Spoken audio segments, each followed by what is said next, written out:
Esmé. "All hunting stories are the same," said Clovis, "just as all turf stories are the same, and all my hunting story isn't a bit like any you've ever heard," said the Baroness. "It happened quite a while ago, when I was about 23. I wasn't living apart from my husband then. You see, neither of us could afford to make the other a separate allowance.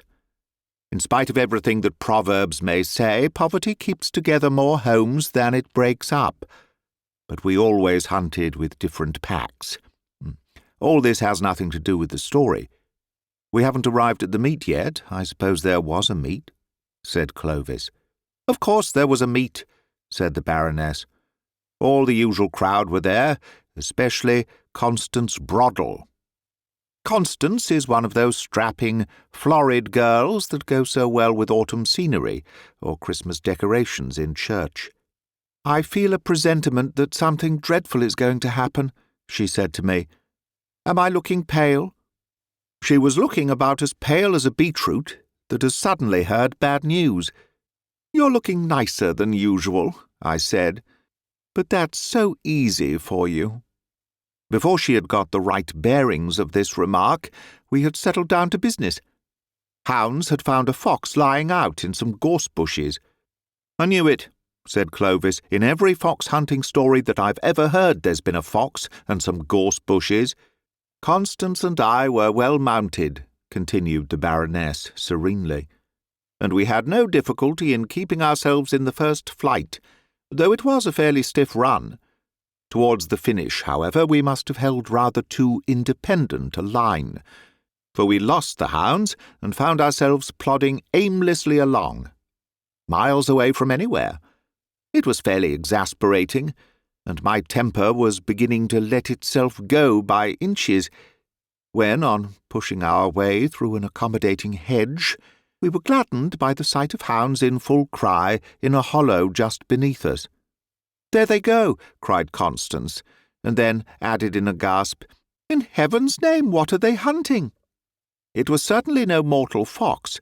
It stood more than twice as high, had a short ugly head, and an enormous thick neck. "It's a hyena!" I cried.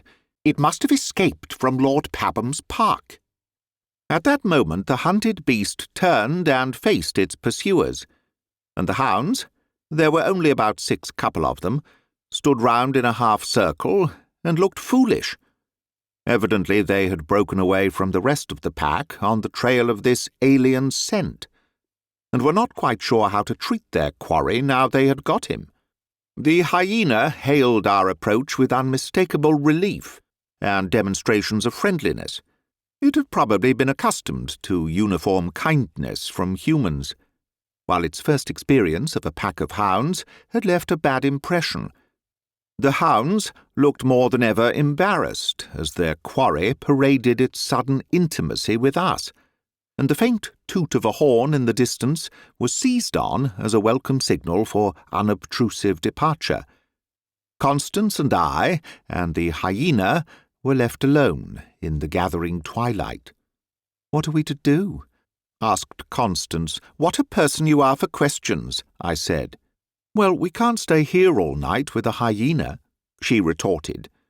"I don't know what your ideas of comfort are," I said, "but I shouldn't think of staying here all night even without a hyena.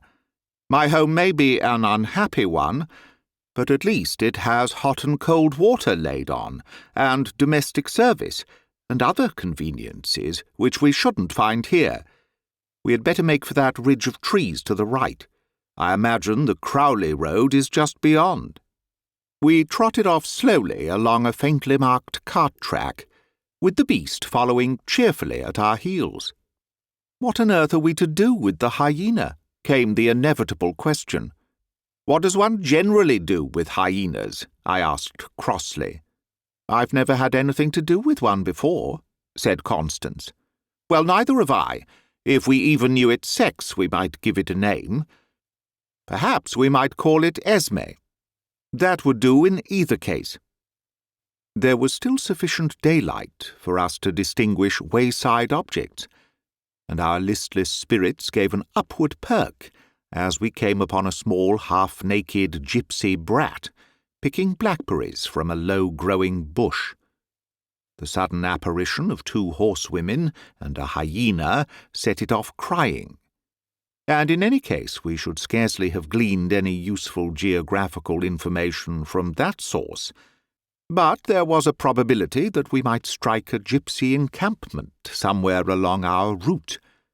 We rode on hopefully, but uneventfully, for another mile or so. "I wonder what that child was doing there," said Constance presently. "Picking blackberries, obviously." "I don't like the way it cried," pursued Constance. "Somehow its wail keeps ringing in my ears." I did not chide Constance for her morbid fancies. As a matter of fact, the same sensation of being pursued by a persistent, fretful wail had been forcing itself on my rather overtired nerves. For company's sake, I hallooed to Esmé, who had lagged somewhat behind. With a few springy bounds, he drew up level, and then shot past us. The wailing accompaniment was explained. The gypsy child was firmly, and I expect painfully, held in his jaws. "Merciful heaven!" screamed Constance. "What on earth shall we do? What are we to do?" I am perfectly certain that at the last judgment Constance will ask more questions than any of the examining seraphs. "Can't we do something?" she persisted tearfully, as Esmé cantered easily along in front of our tired horses. Personally, I was doing everything that occurred to me at the moment. I stormed and scolded and coaxed in English and French and gamekeeper language. I made absurd, ineffectual cuts in the air with my thongless hunting crop. I hurled my sandwich case at the brute. In fact, I really don't know what more I could have done. And still we lumbered on through the deepening dusk, with that dark, uncouth shape lumbering ahead of us, and a drone of lugubrious music floating in our ears. Suddenly, Esmé bounded aside into some thick bushes where we could not follow. The wail rose to a shriek, and then stopped altogether. This part of the story I always hurry over, because it is really rather horrible. When the beast joined us again, after an absence of a few minutes, there was an air of patient understanding about him, as though he knew that he had done something of which we disapproved, but which he felt to be thoroughly justifiable. "How can you let that ravening beast trot by your side?" asked Constance. She was looking more than ever like an albino beetroot. "In the first place, I can't prevent it," I said. "And in the second place, whatever else he may be, I doubt if he's ravening at the present moment." Constance shuddered. "Do you think the poor little thing suffered much?" came another of her futile questions. "The indications were all that way," I said. "On the other hand, of course, it may have been crying from sheer temper. Children sometimes do." It was nearly pitch dark when we emerged suddenly into the high road.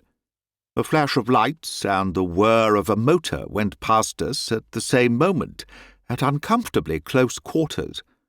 A thud and a sharp, screeching yell followed a second later. The car drew up, and when I had ridden back to the spot, I found a young man bending over a dark, motionless mass lying by the roadside. "You have killed my Esmé," I exclaimed bitterly. "I'm so awfully sorry," said the young man. "I keep dogs myself, so I know what you must feel about it. I'll do anything I can in reparation." "Please bury him at once," I said. "That much I think I may ask of you. Bring the spade, William," he called to the chauffeur. Evidently, hasty roadside interments were contingencies that had been provided against. The digging of a sufficiently large grave took some little time. "I say, what a magnificent fellow," said the motorist, as the corpse was rolled over into the trench. "I'm afraid he must have been rather a valuable animal. He took second in the puppy class at Birmingham last year," I said, resolutely. Constance snorted loudly. "Don't cry, dear," I said brokenly. "It was all over in a moment. He couldn't have suffered much." "Look here," said the young fellow desperately. "You simply must let me do something by way of reparation." I refused sweetly, but as he persisted, I let him have my address. Of course, we kept our own counsel as to the earlier episodes of the evening. Lord Pabham never advertised the loss of his hyena. When a strictly fruit-eating animal strayed from his park a year or two previously, he was called upon to give compensation in 11 cases of sheep worrying, and practically to restock his neighbours' poultry yards, and an escaped hyena would have mounted up to something on the scale of a government grant. The gypsies were equally unobtrusive over their missing offspring. I don't suppose in large encampments they really know to a child or two how many they've got. The Baroness paused reflectively, and then continued. There was a sequel to the adventure, though. I got through the post a charming little diamond brooch with the name Esmé, set in a sprig of rosemary. Incidentally, too, I lost the friendship of Constance Broddle. You see, when I sold the brooch, I quite properly refused to give her any share of the proceeds. I pointed out that the Esmé part of the affair was my own invention, and the hyena part of it belonged to Lord Pabham, if it really was his hyena, of which, of course, I've no proof. That is the end of Esmé by Saki. Read by Greg Wagland for Magpie Audio, 2022.